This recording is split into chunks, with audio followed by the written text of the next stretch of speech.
Hello everyone, welcome back to my channel fan Wangsun and Sunwang. तो चलिए हम अपनी story my dangerous dream is my protective cell का next part start करते हैं, part 60।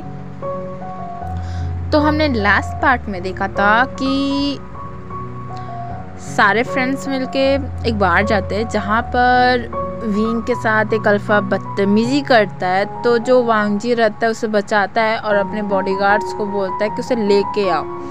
और जो उस बार का जो मालिक रहता है ना, उसको बुलाया जाता है। वो ना एक्चुअली बार वाले का बेटा रहता है, वो मतलब जो बार का मालिक रहता है ना, उसका बेटा रहता है, इसलिए अपनी मनमानी करता रहता है। तो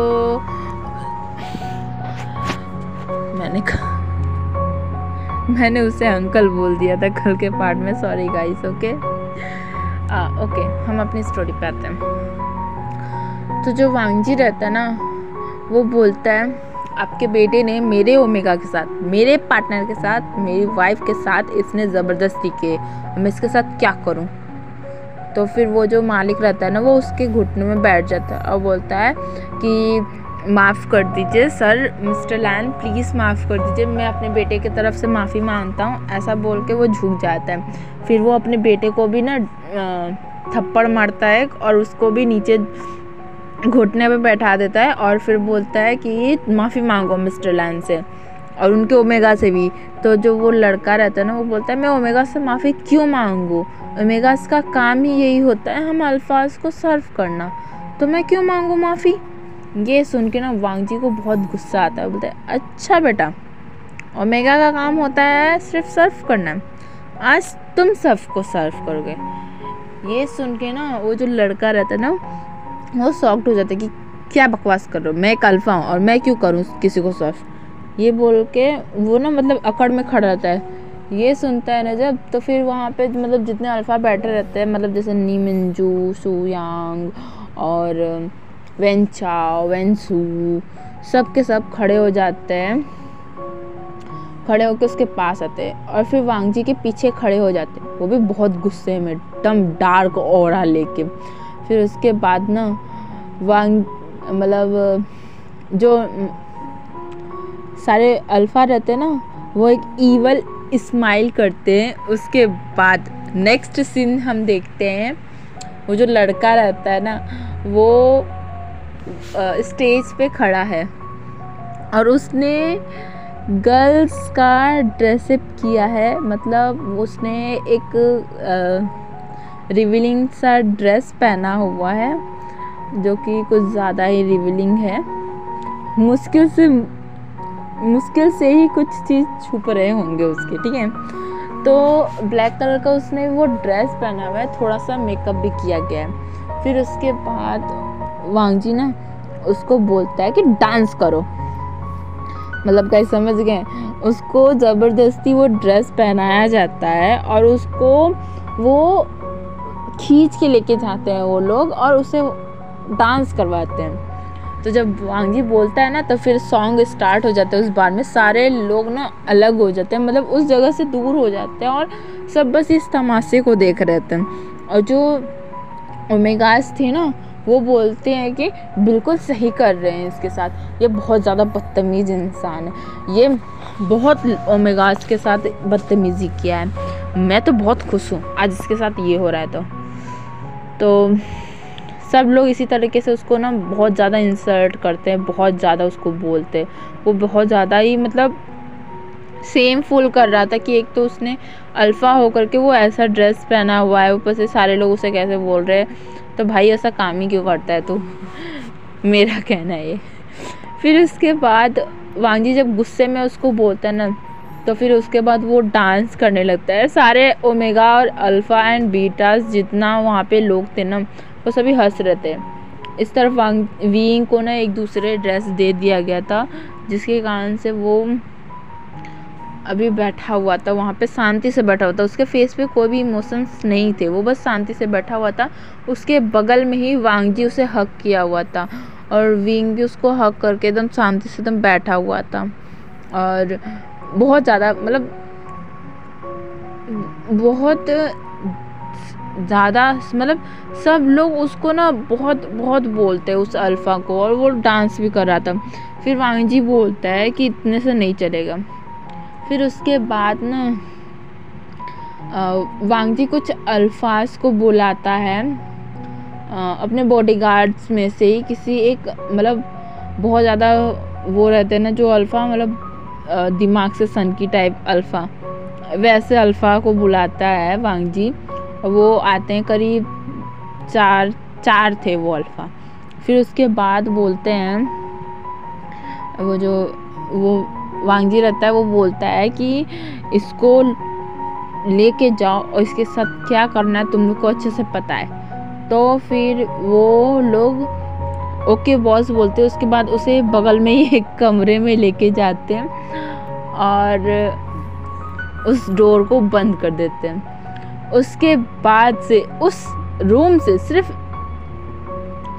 उस अल्फ़ा का ही आवाज़ आ रहा था, जो कि कह रहा था कि छोड़ दो मुझे, छोड़ दो, मेरे साथ ऐसा मत करो, मैं भी एक अल्फ़ा ही हूँ, छोड़ दो मुझे, जाने दो मुझे, मैं आज के बाद नहीं करूँगा। लान वांग जी प्लीज़ मुझे छोड़ दो, मिस्टर लान प्लीज़ रहम करो। मतलब वो बहुत चिल्लाता है, बहुत ज़्यादा चिल्लाता है, बट कोई भी उसकी आवाज़ को नहीं सुनता है। बस बाहर जितने भी लोग थे ना, वो सब हंस रहे थे उसके ऊपर, और वांग जी तो एकदम कोई भी इमोशंस नहीं दिखाते हुए बस विंग को शांत कर रहा था। उसके कानों में काफ़ी अच्छी अच्छी बातें बोल रहा था, स्वीट स्वीट बातें बोल रहा था, और इधर उस अल्फ़ा का काम तमाम हो गया। फिर उसके बाद उस रूम से चारों अल्फास बाहर निकलते हैं अपने कपड़े को ठीक करते हुए, और मतलब कुछ 1 घंटा करीब हो गया था। उसके बाद चारों अल्फ़ा बाहर निकलते उस रूम से, और उसके बाद बोलते हैं बॉस काम हो गया। तो वांग जी भी करता है। उसके बाद वो जो अल्फ़ा का जो फादर रहते हैं ना, वो उस रूम में जाते हैं, और वो तो अपने घुटनों पे ही बैठ जाते हैं अपने बेटे की ऐसी हालत देख के।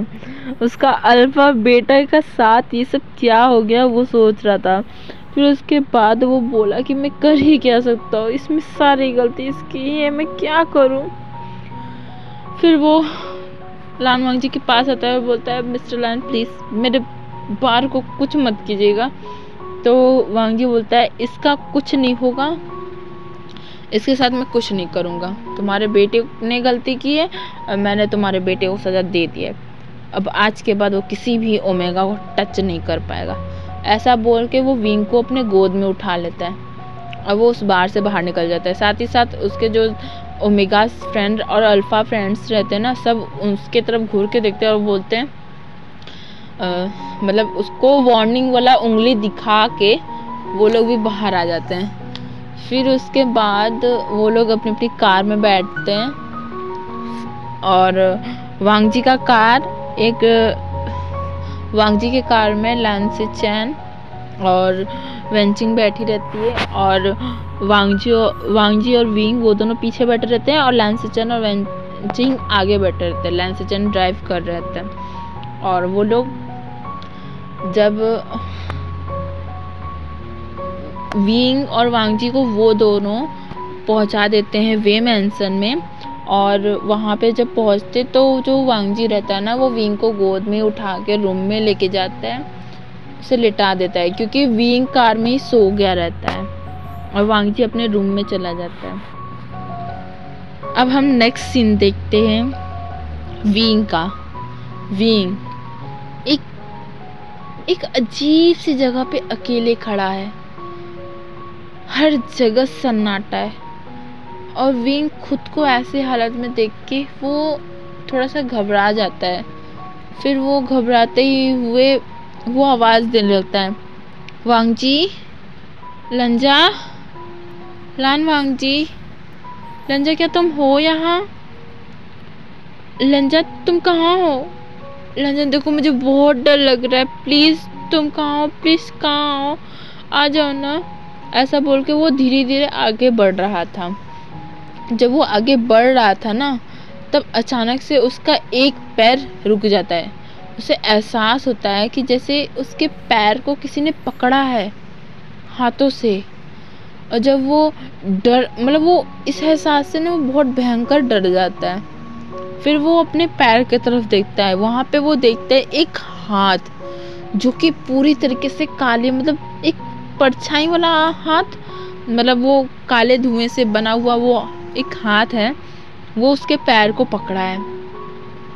और विंग ये देख के बहुत डर जाता है। वो तुरंत अपने पैर को उस हाथ से छुड़ाता है और फिर वो पीछे मुड़ के देखता है ना कि वहाँ पे बहुत सारे हाथ हैं जो कि हवा में उड़ते हुए, मतलब वो एक काला साया की तरह हाथ है। बहुत ही ज़्यादा डरावना वो मंजिल था। विंग ये देख के बहुत ज़्यादा डर जाता है, वो आगे की ओर भागने लगता है और वो जो हाथ रहते हैं ना वो उसको पकड़ने लगते हैं। विंग आगे भागते हुए यही बोल रहा था, लंजा प्लीज़ प्लीज़ आ जाओ, लंजा प्लीज़ मुझे बहुत डर लग रहा है, प्लीज़ लंजा।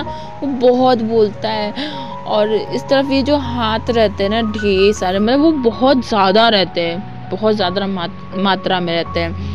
कुछ हाथ जो रहते हैं ना वो विंग के मतलब पीठ को खरोच देते हैं, मतलब पकड़ने के चक्कर में खरोच देते हैं, उसके हाथ को खरोच देते हैं पकड़ने में। बहुत बार विंग पकड़ा जाता है लेकिन खुद को जैसे तैसे छुड़ा के वो भागने की कोशिश करता है, जिसके कारण से उन सभी हाथ से उसे बहुत ज़्यादा चोट लग जाता है। तभी विंग को एहसास होता है कि कोई उसे पीछे से हक कर लिया है। उसके कान में बोल रहा है कोई, विंग शांत हो जाओ, मैं आ गया हूँ, शांत हो जाओ विंग, मैं हूँ ना, कुछ नहीं होगा। ये वॉइस सुन के ना विंग बहुत ज़ोर ज़ोर से रोने लगता है, उसे हक कर लेता है और उसके बाद बोलता है, लंजा तुम क्यों इतना लेट हुए, मैं बहुत डर गया था, मैं बहुत ज़्यादा डर गया था, लंजा लंजा प्लीज़ मुझे बचा लो प्लीज़। ये सब बोलते हुए विंग बहुत ज़ोर ज़ोर से रो रहा था। इस तरफ वांगजी, वो उसके आँख से भी आंसू गिर रहे थे, वो भी बहुत ज़्यादा हर्ट हो रहा था क्योंकि वो सारे हैंड्स वांगजी को भी आज हर्ट कर रहे थे। उसके बैक पे बहुत निशान हो रहे थे। उसके बाद वांगजी एक गहरी सांस लेता है और अपनी आंखों को बंद करता है और विंग के कान को बंद करता है और एक जोर की आवाज़ निकालता है, बहुत ज़ोर से वो चिल्लाता है। और उसके बॉडी से ना ब्लू कलर की लाइट निकलने लगता है, जिसके कारण से वो जो हैंड्स रहते हैं ना वो मतलब वहाँ से गायब हो जाते हैं। और इस तरह विंग अपने नींद से चिल्लाते हुए उठता है और वो बहुत रोता है, बहुत रोने लगता है और अपने आंसू को जितना पोंछ रहा था उतना ज़्यादा उसे रोना आ रहा था। वो पूरी तरीके से काँप रहा था। ये विंग सपना देख रहा था, वो इतना डर गया था इस सपने में कि वो बहुत बुरी तरीके से काँपने लगता है। और वो जब अपने आंसू को पोंछते हुए फिर अपना हाथ देखता है ना तो उस पर बहुत ज़्यादा खरोच के निशान थे, जैसे कि मतलब हम अगर चाकू से काटते हैं तो कुछ दिनों बाद हाथ में निशान हो जाता है ना कि हाँ ये जगह कटा हुआ था। ठीक उसी तरीके से बहुत ज़्यादा निशान हो जाते हैं विंग को, बहुत ज़्यादा। और विंग इतना डर जाता है ना कि वो फटाफट अपने बेड से उठता है और बोलता है, लंजा भी वहाँ पे था, लंजा को भी हर्ट हुआ होगा। ऐसा बोल के वो अपना डोर खोलता है और वांगजी के कमरे की तरफ भाग जाता है। और वांगजी का जो डोर है ना वो नॉक किए बिना ही डोर को खोल देता है। अब वो अपने सामने क्या देखता है, वांगजी जो कि सोफे पर बैठा हुआ है, खुद को एकदम मतलब अपना सर को पीछे किया हुआ है और बहुत ज़्यादा हाफ रहा है। वो उसके आंखों से भी आंसू गिर रहे हैं। ये चीज़ देख के ना विंग टूट जाता है कि उसका लंजा आज कितना ज़्यादा दर्द में है, सिर्फ और सिर्फ उसकी वजह से। फिर उसके बाद वो फटाफट दौड़ के जाता है और बोलता है, लंजा लंजा तुम्हें भी चोट लगी है ना, आई एम रियली सॉरी लंजा, मेरी वजह से तुम्हें भी बहुत हर्ट हो रहा है। आखिरकार तुम कितनी बार मेरे ड्रीम्स में आकर तुम मुझे बचाओगे, कितनी बार मुझे प्रोटेक्ट करोगे, आखिरकार तुम्हें भी तो चोट लगेगा ही ना। आई एम सॉरी लंजा, मेरी वजह से तुम भी हर्ट हो रहे हो। ये सुन के वांगजी जो रहता है ना वो विंग के आंसू को प्यार से दम पूछता है और बोलता है, मुझे कुछ नहीं हुआ, ये देखो मुझे बिल्कुल ठीक हूँ, मुझे कुछ नहीं हुआ है, वो तो आंसू मेरे आंखों में कुछ पड़ गया था, इसीलिए आंसू निकल गए। चिंता मत करो तुम, मैं बिल्कुल ठीक हूँ, मुझे बिल्कुल भी कुछ भी हार्म नहीं हुआ है।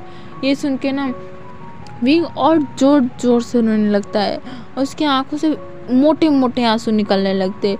और फिर विंग बोलते तुम झूठ बोल रहे हो, ऐसा बोल के ना वांग जी को वो खड़ा करता है और पीछे पलट देता है। फिर उसके बाद वो उसके शर्ट को भी उतार देता है, मतलब फाड़ ही देता है उसके शर्ट को। और फिर वो देखता है कि वांग जी के भी पीठ पे वैसा ही निशान है जैसा उसके हाथों में है, पर जैसे उसे दर्द हो रहा है तो यानी कि वांग जी को भी दर्द हो रहा होगा। इसलिए विंग उस जगह को ना हल्का सा टच करता है। जैसे ही टच करता है विंग ना, वांग जी के मुंह से आह निकल जाती है। ये देख के ना विंग तुरंत हाथ दूर कर लेता है और बोलता है सॉरी लंजा, सॉरी, ये सब मेरी वजह से हो रही है, ये सब में मेरी गलती है, सब मैं ही सबका गुनहगार हूँ। ये सब बोल के वो रोने लगता है। ये सुन के ना वांग जी फटाफट उसे हक कर लेता है और बोलता है कुछ नहीं हुआ, रिलैक्स, मैं ठीक हूँ, देखो मैं तुम्हारे सामने हूँ ना, शांत हो जाओ, मैं ठीक हूँ ना। फिर उसके बाद वांग जी को विंग वांग जी को मेडिसिन लगाता है पीठ पे और उसे बैंडेज करता है। उसके बाद वांग जी विंग को मेडिसिन लगाता है, उसे बैंडेज करता है। फिर उसके बाद वांग जी विंग को अपने साथ ही लेटा लेता है और बोलते है तुम सो जाओ। तो फिर विंग ना डर जाता है और बोलते नहीं, अगर मैं सोया फिर से मुझे वो ड्रीम आया तो, और फिर से तुम मुझे बचाने आओगे और फिर से वही सब दोहराया जाएगा, नहीं मुझे नहीं सोना, मैं इससे अच्छा है कि मैं जागा ही रहूँगा। ये सुना जब वांग जी तो उसका जो दिल है ना वो टुकड़ों में टूट जाता है, हजारों टुकड़ों में। फिर वो खुद को शांत करता है क्योंकि उसे बहुत रोना आ रहा था, बट फिर भी वो खुद को कंट्रोल करता है। उसके बाद वो विंग के सर को प्यार से सहलाता है और अपने चेस्ट पे रखता है और फिर बोलता है मैं बिल्कुल ठीक हूँ, सुनो मेरी धड़कन को, मैं हूँ ना बिल्कुल ठीक। तो विंग हाँ में सर हिलाता है। फिर उसके बाद वांग जी बोलते हैं चलो सो जाओ, मैं भी सोऊंगा, चलो। ऐसा बोल के वो प्यार से उसके सर को सहलाता है। फिर धीरे धीरे विंग सो जाता है और वांग जी मन में सोचता है अब मुझे इसे ख़त्म करना ही पड़ेगा। फिर वो भी सो जाता है। नेक्स्ट मॉर्निंग विंग, वांग जी और जियांग फैमिली सभी लोग मिलके ब्रेकफास्ट कर रहे थे। तभी वांग जी को एक कॉल आता है, वो नी मिंजू का कॉल रहता है। ये देख के वांग जी पहले विंग की तरफ देखता है और फिर जियांग फैमिली की तरफ देखता है और फिर उस कॉल को उठा लेता है और कॉल पे बस ये बोलता है हेलो। फिर उसके बाद वहाँ से नी मिंजू कुछ बोलते हैं। ये सुन के ना वांग जी का जो नज़र है ना वो बहुत ज़्यादा डार्क हो जाता है, वो बहुत ज़्यादा, ये समझ लो कि वो बहुत ज़्यादा गुस्से में हो जाता है। फिर वो बोलता है मुझे एड्रेस सेंड करो, मैं आ रहा हूँ अभी, ऐसा बोलता है। फिर विंग पूछता है कहाँ जा रहे हो लंजा। तो फिर वांग जी बोलता है काम है। तो विंग बोलता है नहीं, मैं तुम्हें अकेले नहीं जाने दूंगा कहीं भी, मैं भी तुम्हारे साथ चलूँगा। फिर वांग जी कुछ सोचता है और फिर बोलता है ठीक है चलो। फिर पहले विंग को ज़बरदस्ती ब्रेकफास्ट करवाता है, बोलता है कि नहीं तुम पहले पूरा फूड फिनिश करो, और खुद भी खाता है। उसके बाद दोनों निकल जाते हैं कार से। जियांग फैमिली बस उनको देखते ही रह जाते कि ये लोग में हो क्या रहा है, कोई बात नहीं जो भी हो, मुझे क्या, बड़े बड़े लोग और उनकी बड़ी बड़ी बातें। फिर उसके बाद वांग जी और विंग कार में बैठते हैं और फिर विंग पूछता है कार में कि आखिरकार किसका फ़ोन आया था तुम्हें। तो वांग जी बताते हैं उसे नी मिंजू का फ़ोन आया था। नी मिंजू ने उसे बताया कि जो मिस्टर चैन और मिसेस चैन जो है ना वो दोनों कहीं पहाड़ी इलाके, इस शहर से दूर किसी पहाड़ी इलाके में गए हैं। तो विंग बोलता है आखिरकार वो लोग वहाँ क्यों गए हैं? तो वांग जी बोलता है वो लोग वहाँ पे एक कोई टेम्पल है, कोई बुद्धा टेम्पल है शायद, वहीं पे वो लोग गए हैं शायद किसी से मिलने, किसी तांत्रिक वांत्रिक से या फिर। तो फिर विंग चुप हो जाता है, फिर वो समझ जाता है सारी बात। फिर उसके बाद वो लोग उस जगह पर पहुंच जाते हैं, करीब 2 से 3 घंटे लगते हैं उनको ड्राइव करके वहाँ तक पहुँचने में। वो लोग फिर पहुँच जाते हैं। पहुँचने के बाद वो लोग आसपास कहीं देखते हैं कि कहाँ है नीमिंजू। थोड़ा दूर आगे चलते हैं तो उन लोग को एक टेम्पल दिखता है। फिर उसके बाद वो लोग देखते हैं कि वो काफ़ी जंगल एरिया में है और पहाड़ी इलाके पे है। तो विंग ना वांग जी के कंधे पे टैप करता है और बोलता है वो दगा है ना? तो वांग जी उस तरफ देखता है, बोलता है लग तो वही रहा है, लेकिन ये इस तरीके से यहाँ क्या कर रहा है? फिर उसके बाद विंग बोलता है चलो देखते हैं, खुद पूछते हैं। फिर वो दोनों वहाँ पे जाते हैं और बोलते हैं कि दगा, विंग बोलता है दगा आप यहाँ ऐसे क्यों छुपे हैं? तो जो नीमिंजू रहते ना वो वांग जी और विंग को भी छुपा लेते और बोलते हैं यहीं छुपे रहो। मैंने एक चोर को कुछ पैसे दे के मैंने जो मिसेस चैन रहती है ना उनके पर्स में एक कैमरा लगवा दिया है, जिसके कारण से हम लोग को अच्छा खासा सबूत मिल जाएगा कि अंदर क्या हो रहा है, ये हम लोग को पता भी चल जाएगा। तो वांग जी हाँ में सर हिलाता है और बोलता है आगे। फिर उसके बाद नीमिंजू बोलते हैं जब वो लोग बाहर निकलेंगे तो वही चोर मतलब वही लड़का उस पर्स को चोरी करके हमारे पास ले आएगा।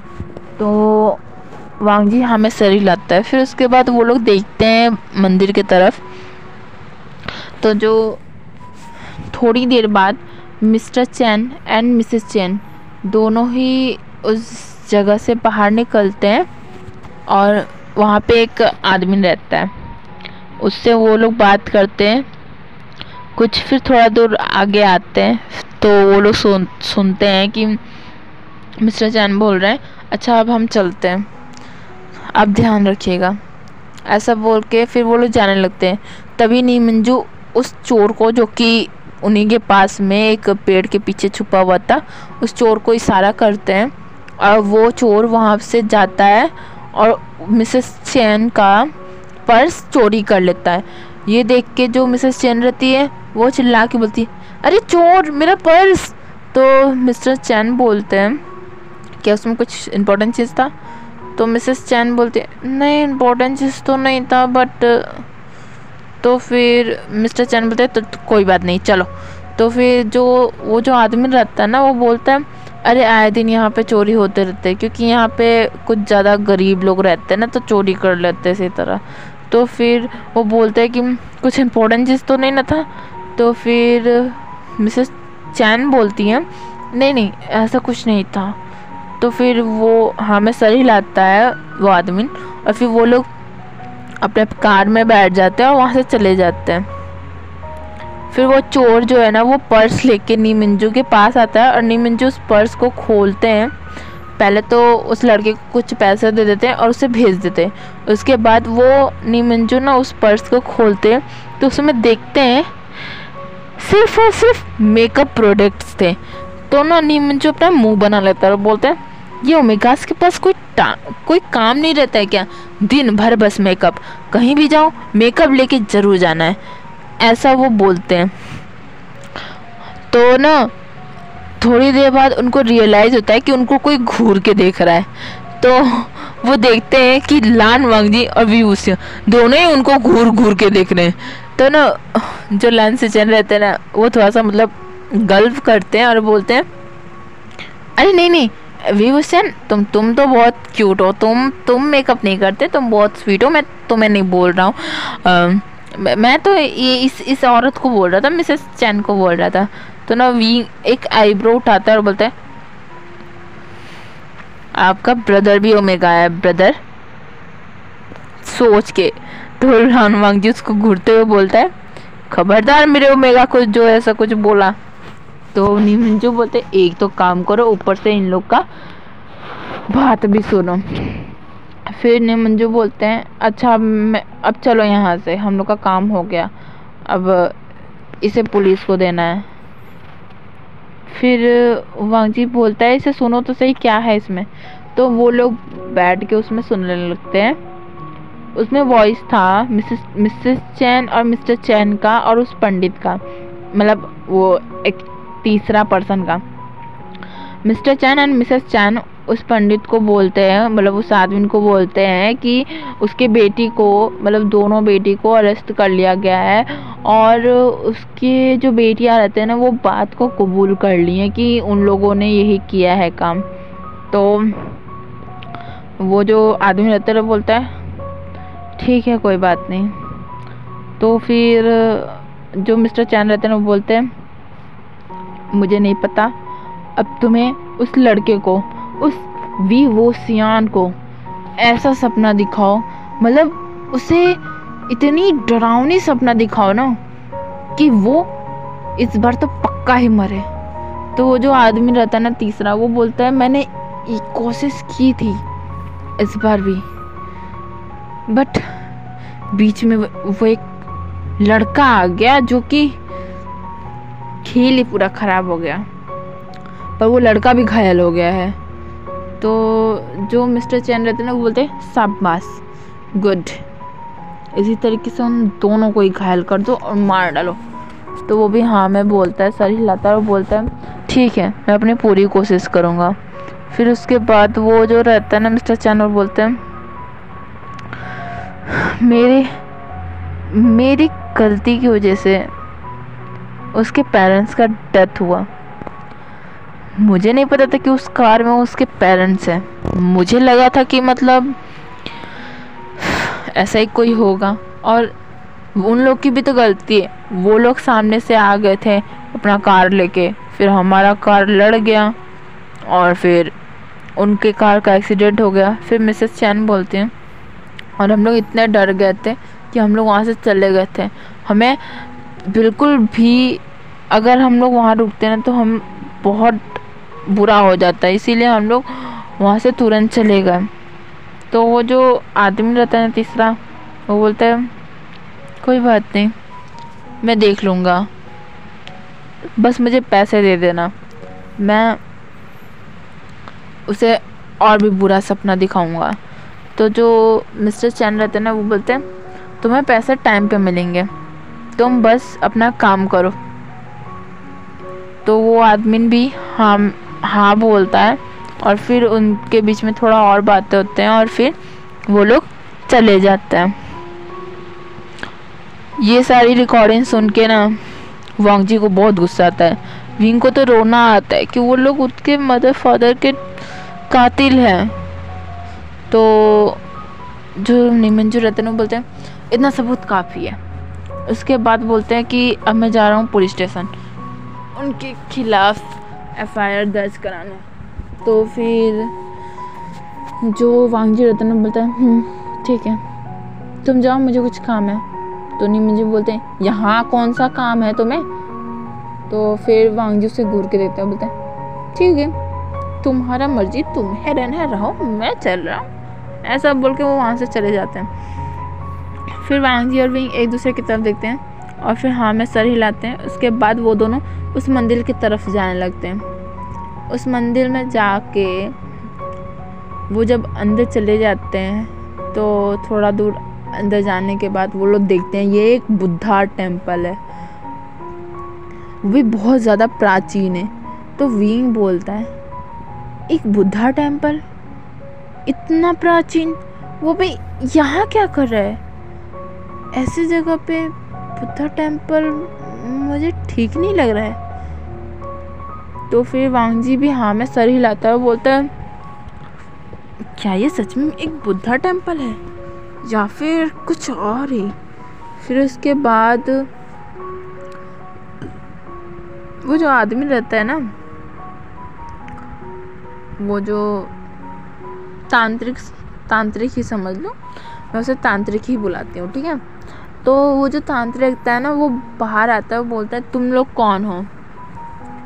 तो ये सुन के वांगजी की आंखें बड़ी बड़ी हो जाती हैं। फिर वो नॉर्मल होके पीछे मुड़ता है, अब एकदम फेस पे कोई भी एक्सप्रेशन ना लेते हुए बोलता है हम बस यहाँ से गुजर रहे थे, मेरे फ्रेंड्स ने बताया था यहाँ पे एक टेम्पल है, तो हम बस इसी तरह आ गए विज़िट करने के लिए। तो फिर उसने हाँ में सही रहता है। फिर उसके बाद विंग पीछे मुड़ता है, जिसे देख के ना वो जो तांत्रिक रहता है ना वो शॉक्ड हो जाता है और अपने मन में बोलता है ये क्या, ये तो वही लड़का है जिसके साथ मैं, नहीं ये यहाँ क्यों आया है, क्या इसे सब पता चल गया, नहीं नहीं ऐसा नहीं हो सकता। फिर वो खुद को नॉर्मल दिखाता है और बोलता है यहाँ पे क्यों आए हो। तो फिर जो वांगजी रहता है ना बोलता है ये मेरा हस्बैंड है, इसे कुछ डरावने ड्रीम्स आते हैं, बस उसी के लिए प्रेयर करने आया हूँ कि जो भी उसे ऐसा ड्रीम्स दिखा रहा है उसका नाश हो जाए, वो इस दुनिया में ही ना बचे। ये सुन के जो वो तांत्रिक रहता है ना वो थोड़ा शॉक्ड हो जाता है, मतलब उसके चेहरे पे ना थोड़ा सा इमोशंस दिखता है। फिर वो इमोशंस को अपने काबू करता है, बोलता है ठीक है वहाँ पे जाके कर लो, अगरबत्ती जला लो और प्रेयर भी कर लेना। फिर वांगजी और विंग हाँ में सरी लगते हैं। और फिर जो तांत्रिक है ना वो वहाँ से जा रहा था किसी जगह पे, तो ना वांगजी ये चीज़ देखता है और फिर विंग और वांगजी ना उसका पीछा करने लगते हैं। फिर वो जो तांत्रिक रहता है ना वो उस मूर्ति के पीछे जाता है, वहाँ से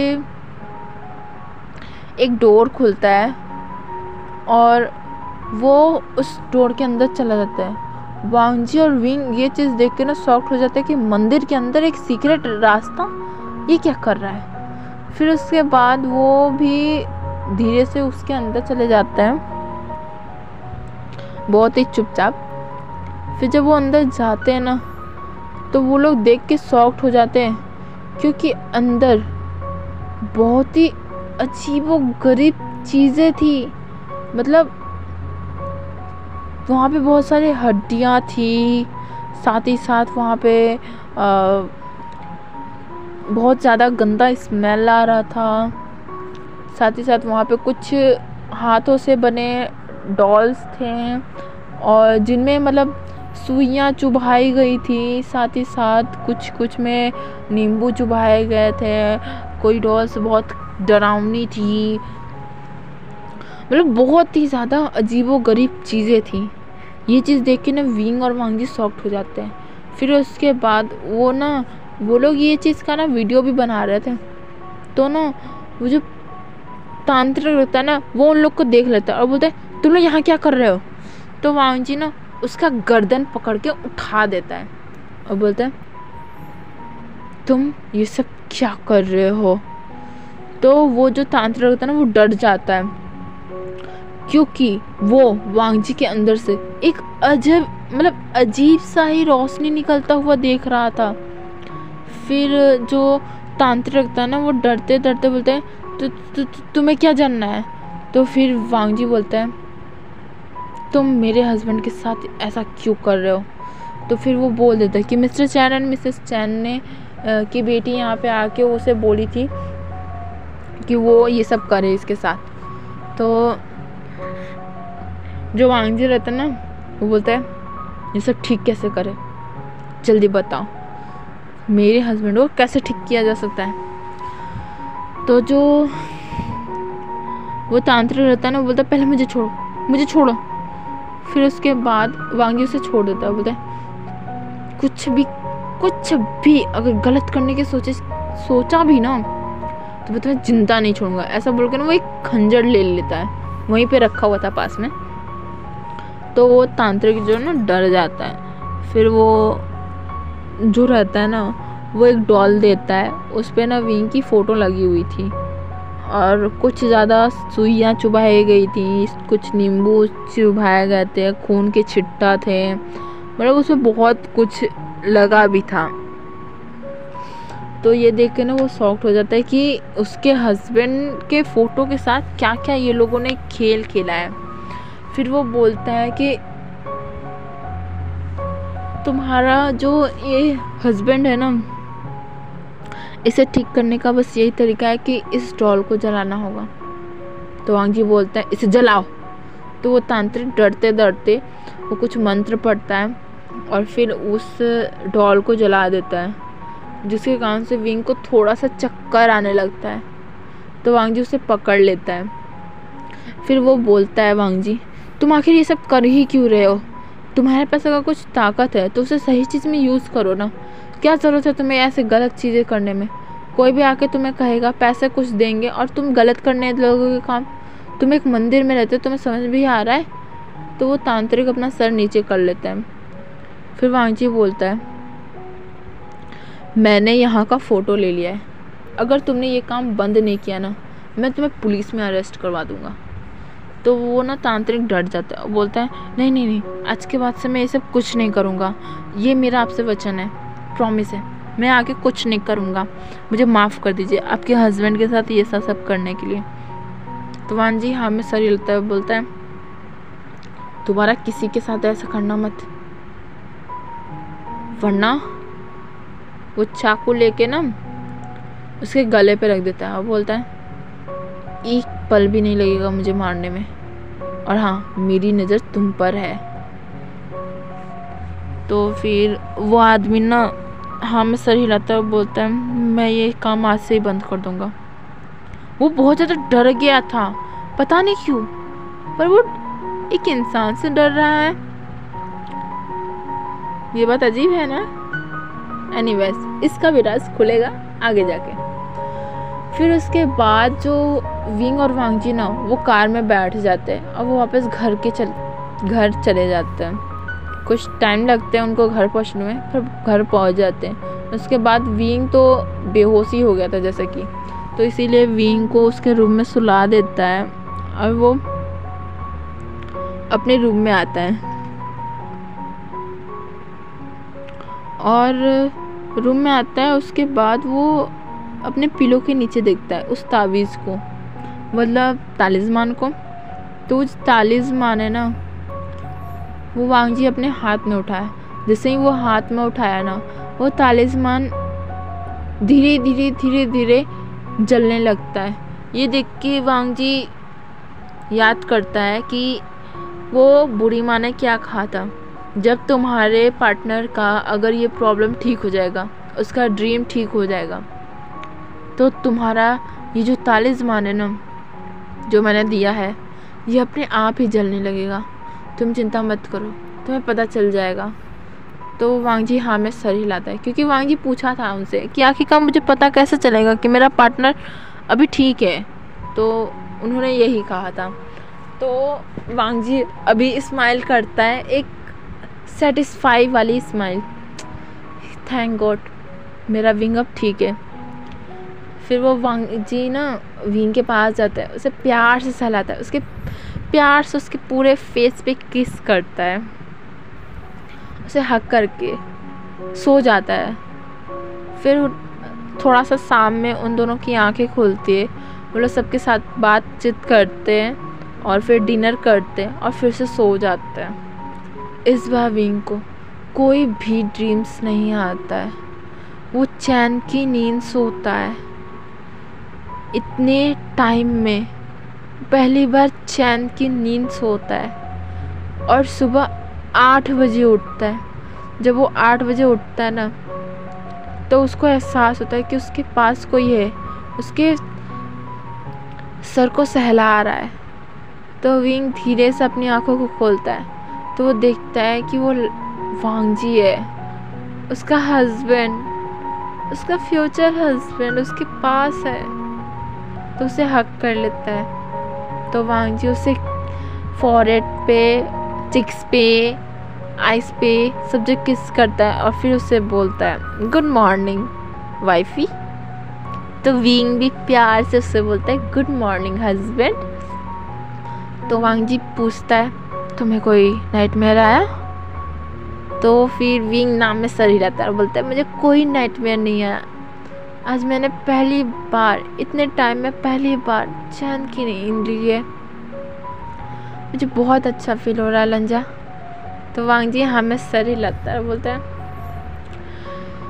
अब तुम्हें कोई भी प्रॉब्लम नहीं होगा। ऐसा बोलकर उसके लिप पर किस करता है। तो विंग उसे दूर करता है। वो बोलते हैं मैंने अभी टूथपेस्ट नहीं किया है, मैंने अभी ब्रश नहीं किया है, तुम कैसे किस कर सकते हो लिप्स पर? अभी मैं बहुत डर्टी हूँ। तो वांग जी ना थोड़ा सा मतलब घूरते हुए उसे देखता है और बोलते तुम कभी डर्टी नहीं हो, तुम मेरे लिए सबसे ज़्यादा क्लीन हो, तुम मेरे प्यार हो, तुम मेरे विंग हो। I love you wing. तो विंग भी स्माइल करता है और बोलता है आई लव यू लंजा। ऐसा बोल के वो दोनों एक दूसरे का हक कर लेते। उसके बाद विंग जाता है, फ्रेश होता है, शावर लेता है, एक अच्छी सी शावर लेता है, फिर नीचे आता है एकदम अपने फेस पे एक बड़ी वाली स्माइल लेके। फिर जो चैंग चैन रहता है वो पूछता है क्या हुआ विंग, आज तो तुम बहुत खुश लग रहे हो। तो विंग स्माइल करते हुए बोलते हैं कुछ नहीं गगा, बस इसी तरह। तो जैंग चैन भी बोलता है आई विश कि तुम इसी तरह खुश रहो। फिर विंग थोड़ा सा उदास होकर बोलता है सॉरी गगा, आपकी वाइफ के साथ जो भी कुछ हुआ। तो जैंग चैन बोलता है मुझे कोई बात नहीं करना है उसके लिए, बुरे लोग के साथ बुरा होता है, तुम क्यों उसके बारे में सोच रहे हो। तो विंग बोलता है गगा आप चिंता मत करो, आपके लिए उससे भी ज़्यादा बेस्ट लड़की होगी। तो वो भी स्माइल करता है जैंग चैन। और फिर सब ब्रेकफास्ट करते हैं और फिर यानली और जिन जुसवान की शादी को लेकर के बातचीत करने लगते हैं। तो फिर विंग को पता चलता है कि मतलब इतने दिन तक वो अपने ही काम में इतना ज़्यादा बिजी था कि उसे ये नहीं पता चला कि उसके सीजे का रिश्ता जो शादी है ना वो कुछ ही टाइम बाद ही है, मतलब 2 हफ्ते बाद ही है। ये सुन के ना विंग बहुत ज़्यादा शॉक्ड हो जाता है और बोलता है लंजा लंजा लंजा मुझे तैयारी करना होगा, मुझे शॉपिंग करनी होगी, शादी की सारी चीज़ें कंप्लीट करनी होगी। बहुत ज़्यादा हड़बड़ विंग बोलने लगता है। तो ना वांग जी पहले उसको शांत करने की कोशिश करता है कि विंग शांत हो जाओ शांत हो जाओ। तो विंग शांत ही नहीं होता। ये देख के ना वांग जी बस एक साय करता है और फिर क्या वो अपना लिप्स विंग के लिप्स से जोड़ देता है और उसे पैशनेटली सा किस करता है। अब विंग और वांग जी को ऐसे किस करता है देखना सारे जो जियांग फैमिली और जो वहाँ पे जो मतलब